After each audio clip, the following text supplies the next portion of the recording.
So here we have the Horwin CR6 electric motorcycle made in China by Horwin, but distributed here in the UK by Artisan Electric Scooters, and they kindly lent me one for a few days to review, so here are my thoughts.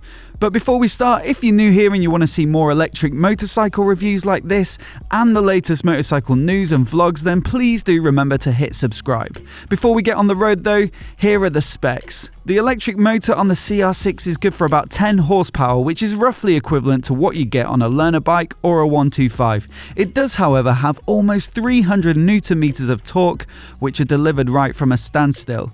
Obviously, it dies off as you get up through the revs, hence the 10 horsepower peak, but it does have that low down pull that you get with almost all electrics. Top speed is around 60 or 65 miles per hour, which is much better than some other electrics I've reviewed.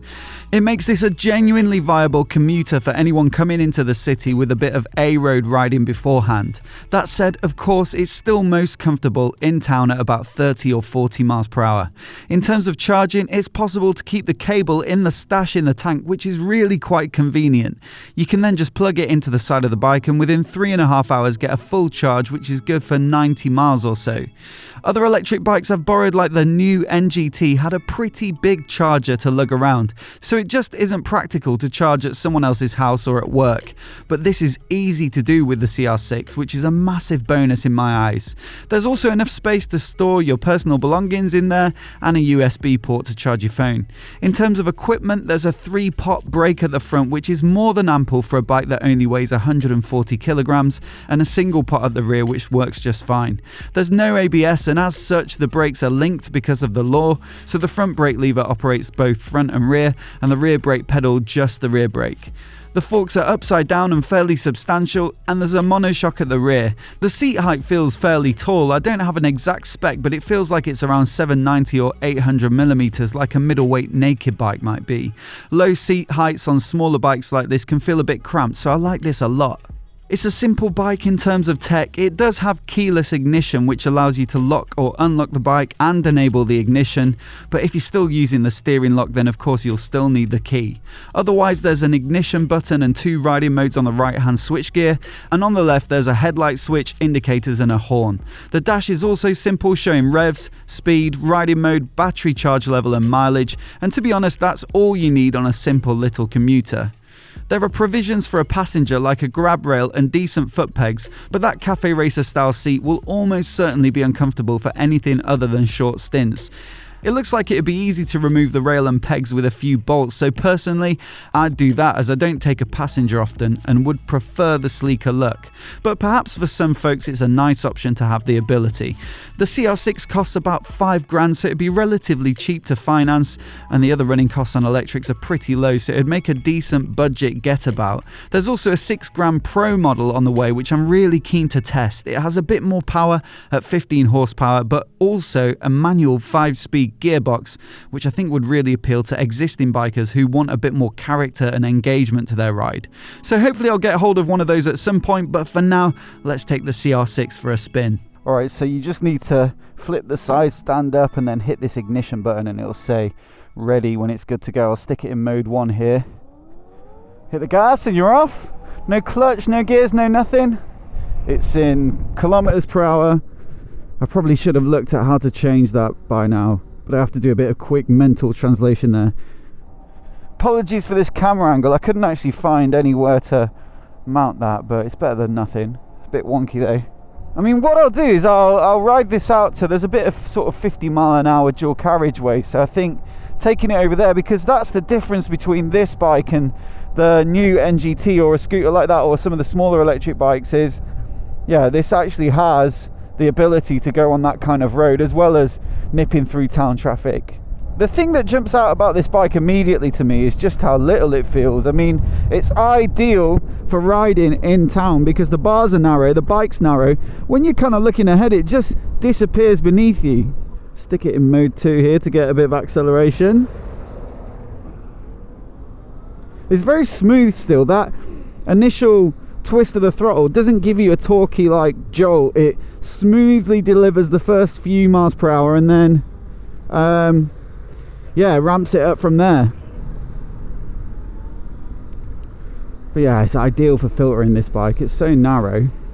Even the pegs are super narrow. One minor complaint I do have though is that the pegs ramp up ever so slightly towards the outside, and because they're so narrow, my feet kind of end up on the little lip, and so actually I don't know how comfortable they would be for, you know, any decent amount of time, because essentially my feet are balanced just on the little pips on the end. If I had one, I think I'd probably swap the foot pegs for some flat ones, but that's not a big job really, is it? And it's probably down to personal preference a bit. Some people might like that they curve up just to keep your feet on the pegs, but because they're so narrow, there's just not quite enough space for me. Alright, here we go. We're in mode 2, so there should be enough welly to cruise along with the traffic at 50 here. Oh, come on, mate.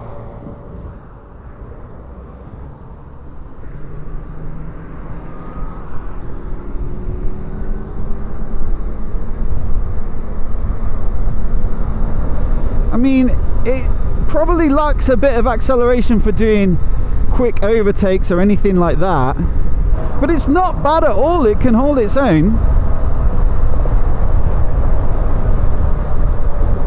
Yeah, like as the traffic moves off, look, I've got the throttle pinned and it's pulling away from me, so you wouldn't do anything particularly adventurous with your overtaking, but if you're happy just covering a few miles in the left hand lane here, then there's enough to go at. But yeah, I'll come off here easily, comfortable enough and cruisable enough to do that for a bit of commuting every day. The ride is not bad as well, actually. I had a Sinis Bomber a few months ago, which is a little 125 Chinese made as well, and I did feel like the upside down forks were a little bit overkill because it made the front end heavy compared to the rest of the bike. But maybe because this has got a decent bit of mass with the battery and the motor like electric bikes do, you know, that's not lightweight equipment, it sort of balances it out a little bit, and actually it doesn't feel like that. It feels very stable, and yeah, it's quite nicely planted. I do often wonder if big upside down forks like this are a little bit too firm for small bikes, but it's not bad here. And the shock's not bad either, and it's got a bit of padding to it, the seat, so yeah, it's generally quite comfortable. And like I say, the seat height's not too low, so I don't feel too cramped up. Definitely commute on this easily. A word on the brakes. Normally I hate combined braking. There's a few examples where it works, where, you know, I had the Honda Goldwing a couple of weeks ago. On such a big heavy bike like that, it does make sense. But on the smaller bikes where they're built to a budget, and so they don't put ABS on them, and then it's a legal requirement to have both brakes operable by at least one of the levers, yeah, it just sucks. The main problem with it is that I found the rear brake locks up too easily. When you use the front, you know, brake lever on the bars, it'll put the front brake on, and if you're doing an emergency stop, as all your weight shifts forward, it takes the weight off the rear, and then that just means it slides so easily, so you don't have that ability to control either brake. My other issue with it is that a lot of learner riders will be learning to ride on these little bikes, and part of learning to ride is knowing when to use the rear brake, when to use the front, when to use a bit of both, and how much of each in order to stop safely. And it takes away the ability of doing that. In a way, like, ABS is great for that, because sometimes when you give it a bit too much rear brake, you'll hear it chatter as the ABS kicks in, and you think, okay, well, I gave it a little much there. But yeah, you just don't get that chance with combined braking. But I think the implementation on this bike is as good as it could be, because I've found that the rear actually doesn't lock up all that often. So maybe it's just the case that they've got the balance between the front and rear brake right, and, you know, that's pretty good. I think also possibly the tyres are better on this bike, which means that rear doesn't lock up. I mean, you can still do it, especially if you move forward and put the front brake on. But yeah, the brakes are good. You know, that 3-pot brake on the front is more than enough to stop a 140 kilogram bike quite quickly, and the feel is not bad either. Honestly though, I've just really enjoyed it as a little errands bike. I'm on paternity leave at the moment and just been nipping out to the shop to do little jobs occasionally, and it's absolutely cracking for that. And it just seems a bit more viable as a commuter, given that it can just get up to 60-65 than, you know, something like the new NGT, which is truly an inner city bike, where it's limited to sort of 40 miles an hour. And honestly, sometimes in London, the traffic, even though it ought not to get up that quick, you know, sometimes the traffic does move at 35, 40, and yeah, that's the sort of max for that bike. So I just feel like a bit more headroom on this bike makes it a bit safer perhaps, and yeah, you can do those extra bits of faster road if you need to. These tyres are actually sort of like flat tracker, or you know, a little bit like semi-knobbly.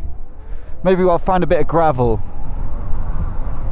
Horwin actually do make like yeah, the other model that they've got coming out is more like a motocross or like, you know, enduro style bike, so it'd be interesting to check that out at some point if I get a chance. A little bit like the Zero FX, is it, or FXS, but cheaper. I saw one the other day when this bike was being dropped off and it actually looked pretty good. Alright, it's absolutely not billed as an adventure or gravel bike, but there are little occasional trails in South London like this. Look, cobbles. Got it in mode 1. There's not much engine braking. Whoa. On a bike like this, electric, but easy. Look. Whoa. You know, back when London was a whole series of little villages, all these little lanes existed, and most of them have been swallowed up, but you can still find them. There's another one down here somewhere.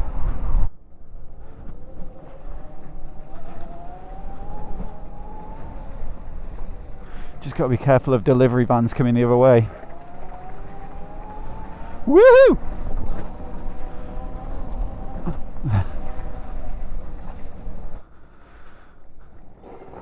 Sorry, mate. Alright, so there you go, answering the question that absolutely nobody was asking. Can it ride on gravel? Yes, it can. Thank you very much to Artisan for lending me this bike for a few days. It's been good fun zipping around on it. All in all, a decent little bike. Good charging time, good range, decent top speed for a small bike like this, and yeah, I can see how it might be of use. Let me know if you've got any questions in the comments down below, and as always, if you're new here and you want to see more videos like this, then hit subscribe, and I'll see you next time.